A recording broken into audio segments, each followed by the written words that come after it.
আমরা তো প্রত্যেকেই চাই যে কম দামে একটা ভালো ফোন কিনবো। যখনই ভালো ফোনের কথা আসে তখনই রিয়েলমির কথা কী করে বাদ দেওয়া যায়? আর সেই রিয়েলমি কোম্পানি এখন কোথায়? তারা কি কম দামি ফোন বানায় না?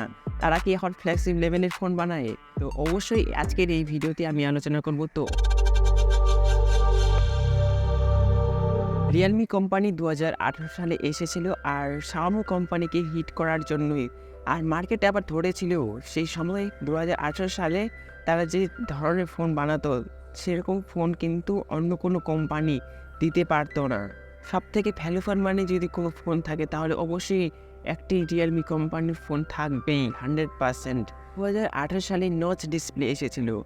প্রথমবার কী হয়েছিল যে 15,000 বা 16,000, 17,000, 20,000 এই ধরনের যে দামি ফোনগুলি ছিল সেই ফোনগুলি কিন্তু নচ ডিসপ্লে ছিল। কিন্তু সেই সময় কিন্তু 10,000-এর নিচে যেসব ফোন পাওয়া যেত সিম্পল ডিসপ্লে আসতো, নচ ডিসপ্লে কিন্তু থাকতো না। 2018 সালে কিন্তু ওয়াটার ড্রপ নচ এসেছিল, যেটা সবার কাছে একদম নতুন।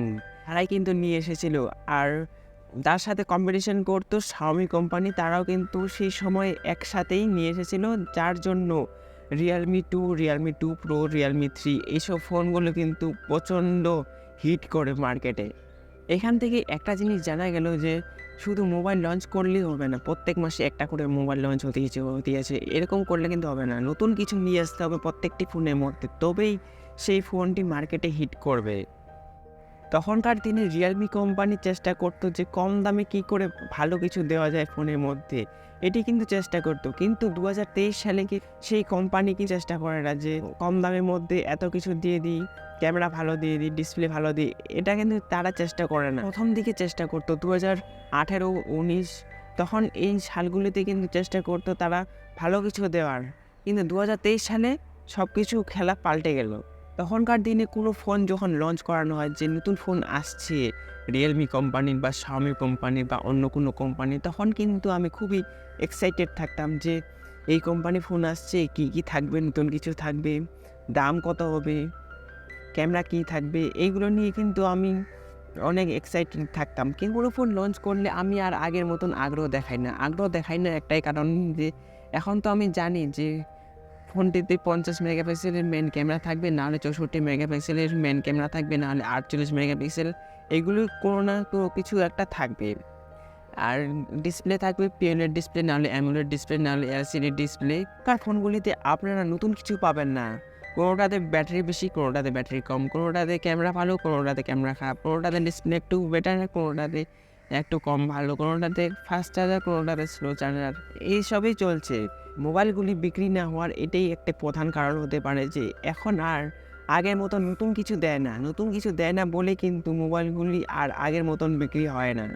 কোনো ফোন যদি হাইপ তৈরি করতে হয় তাহলে অবশ্যই সেই ফোনটিতে নতুন কিছু দিতে হবে। আর নতুন কিছু দিলেই কিন্তু হবে না, দামও কিন্তু কম রাখতে হবে, তবেই কিন্তু মানুষ কিনবে। ধারণার ছোঁয়ার বাইরে যদি দাম রাখা হয় তাহলে কিন্তু মানুষ কিনবে না।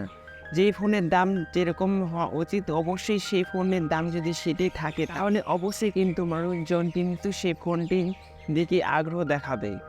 বর্তমানে রিয়েলমি কোম্পানির যেসব ফোনের দাম 12,000, 13,000, 14,000, সেই ফোনগুলি যদি 10,000-এর নিচে চলে আসে তাহলে অবশ্যই ভ্যালু ফর মানি। আর এখনকার 12, 13, 14, 15 এই ধরনের প্রাইস যেগুলো ফোনগুলোতে হয় সেই ফোনগুলো কিন্তু অতটা প্রাইস হওয়ার কথা না। আগেকার 15,000, 16,000-এর ফোনগুলো কিন্তু অনেক ভালো ছিল, অনেক বেটার ছিল। এখন কিন্তু সেই কোয়ালিটি কিন্তু দিতে পারছে না কোম্পানি। মোবাইলগুলির বিক্রি কমে যাওয়ার একটা বড় কারণ হতে পারে। আরেকটি বড় কারণ হলো তারা তো কম দামে ফোন বানাতো। আমরা জানি রিয়েলমি ফোন মানে কম দামে ভালো কিছু দেবে এই কোম্পানি, কিন্তু না, আমরা 2023 সালে আমরা কি দেখছি তারা ফ্ল্যাগশিপ লেভেলে ফোন বানাচ্ছে। রিয়েলমি কোম্পানি কি এইভাবে হারিয়ে যাবে? আমরা চাই না রিয়েলমি কোম্পানি এত তাড়াতাড়ি হারিয়ে যাক।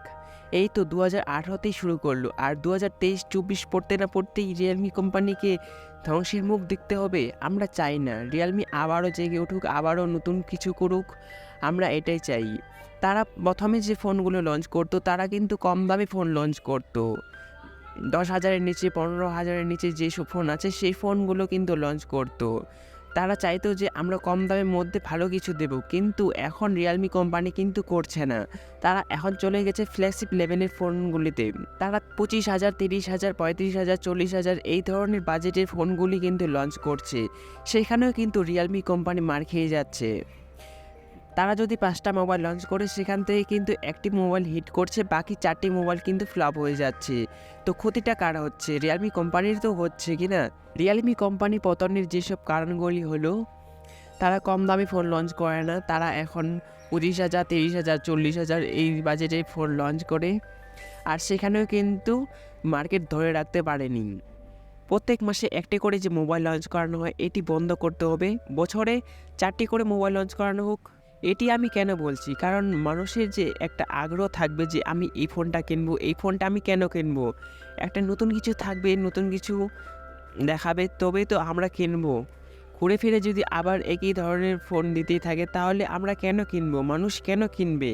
আর কপি করছে, কার ডিজাইন চুরি করছে, এটি দেখার আমার কোনো দরকার নেই। ফোনটি ভালো হতে হবে, কম দামের মধ্যে ভালো কিছু দিতে হবে অবশ্যই। আর বেশি অ্যাড থাকবে না, ব্লোটওয়্যার থাকবে না, ফালতু ফালতু অ্যাপস ঢুকায় দেয় ফোনের মধ্যে, যার জন্য ফোনটি প্রচণ্ড স্লো করে।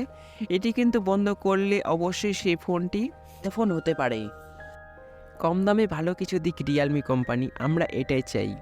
তো কেমন লাগলো আজকের এই ভিডিওটি অবশ্যই নিচে কমেন্ট করে জানান। ভিডিওটি ভালো লাগলে অবশ্যই লাইক করুন, আর চ্যানেলে নতুন হয়ে থাকলে অবশ্যই চ্যানেলটিকে সাবস্ক্রাইব করে রাখুন। তো ভালো থাকবেন, সুস্থ থাকবেন, আজকের মতন টাটা টাটা।